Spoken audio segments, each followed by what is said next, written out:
Assalamualaikum warahmatullahi wabarakatuh. Berikut hasil review jurnal saya yang berjudul Pengolahan Citra Digital untuk Identifikasi Objek menggunakan metode Hierarchical Agglomerative Clustering dan pengolahan citra untuk pengenalan retina dan jaringan saraf tiruan Hopfield District. Disusun oleh saya sendiri, Novel Kalserahap, NPM 1914370115, kelas 6 reguler 1, klaster 3, periode A, mata kuliah pengolahan citra, Fakultas Sains dan Teknologi Sistem Komputer. Review jurnal pengolahan citra digital untuk identifikasi objek menggunakan metode Hierarchical Agglomerative Clustering.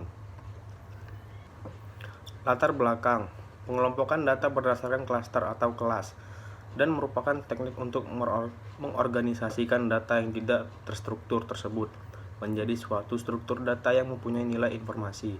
Clustering merupakan salah satu teknik yang dapat digunakan untuk identifikasi objek yang bekerja dengan mencirikan kelompok warna pada objek tersebut. Salah satu teknik atau metode identifikasi menggunakan ciri warna adalah Hierarchical Agglomerative Clustering.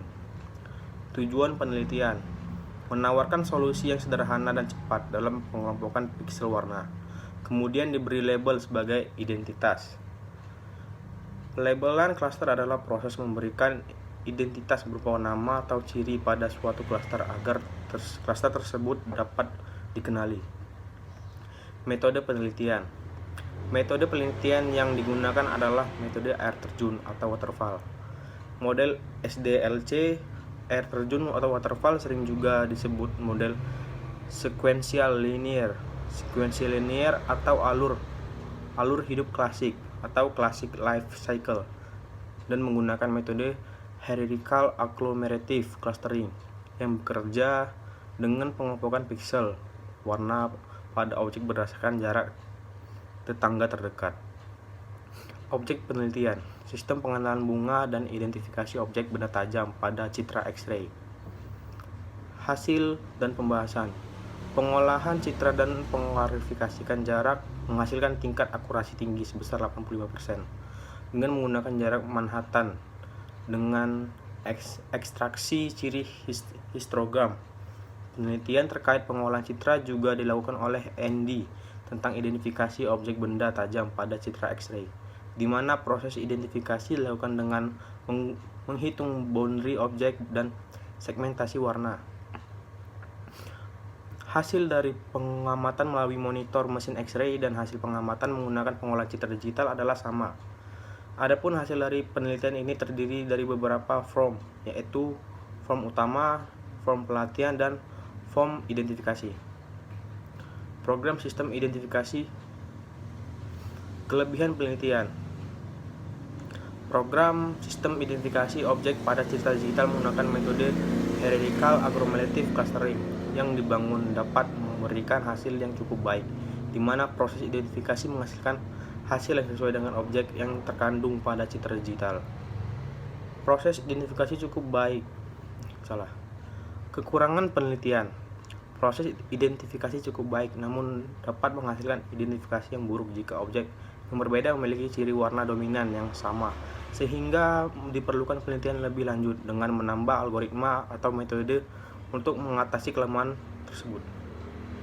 Kesimpulan: berdasarkan hasil penelitian yang dilakukan, maka dapat ditarik kesimpulan bahwa proses identifikasi objek pada citra digital menggunakan teknik pengelompokan atau clustering adalah melakukan pembagian terhadap piksel citra digital ke dalam beberapa kelompok berdasarkan kedekatan warna antara satu piksel dengan piksel lainnya. Berdasarkan kelompok yang terbentuk dari objek tersebut, akurasi dari algoritma Hierarchical Agglomerative Clustering cukup baik, khususnya pada objek yang memiliki warna khusus atau warna yang telah menjadi ciri dari objek tersebut. Berikutnya, review jurnal pengolahan citra digital untuk pengenalan retina dengan jaringan saraf. Latar belakang: perkembangan teknologi dewasa ini sungguh sangat pesat. terutama teknologi di bidang teknologi informasi yang dapat dimanfaatkan luas di banyak bidang lainnya. Salah satu teknologi yang berkembang pesat adalah pada bidang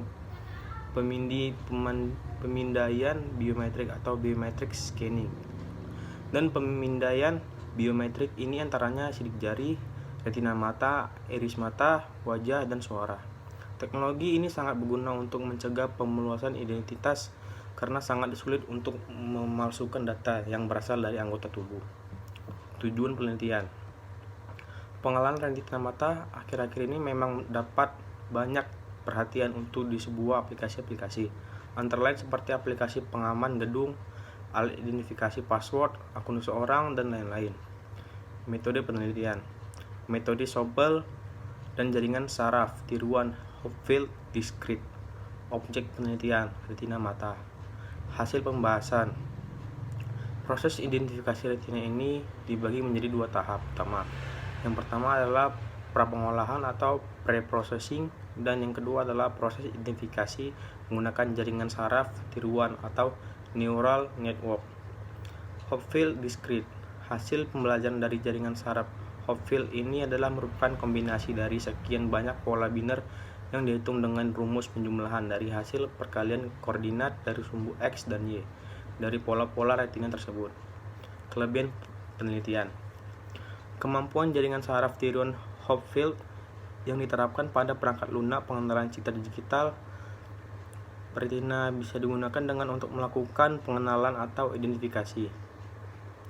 Kekurangan penelitian. 1. Karena sistem tidak melakukan proses transform terhadap retina yang akan dikenali, maka untuk proses tingkat keberhasilan pengenalannya sangat rendah. Jika ada data uji yang mengalami translasi dan rotasi. 2. Dalam pembelajaran dan pengenalan retina, jaringan saraf tiruan Hopfield membutuhkan waktu yang lama. Metode lain yang mungkin lebih baik adalah menggunakan metode jaringan saraf tiruan hybrid agar lebih baik dan efisien. Kesimpulan. Jumlah data retina yang tersimpan di dalam database banyak data yang tersimpan sebagai referensi atau data latih retina, maka waktu yang dibutuhkan untuk proses pengenalan retina juga semakin lama. Untuk menanggulangi adanya perbedaan dan meningkatkan keberhasilan disarankan untuk adanya proses pengolahan transformasi citra retina. Berikut perbandingan jurnal 1 dan jurnal 2. Sekian review jurnal saya. Jika ada salah kata saya mohon dimaafkan. Assalamualaikum warahmatullahi wabarakatuh.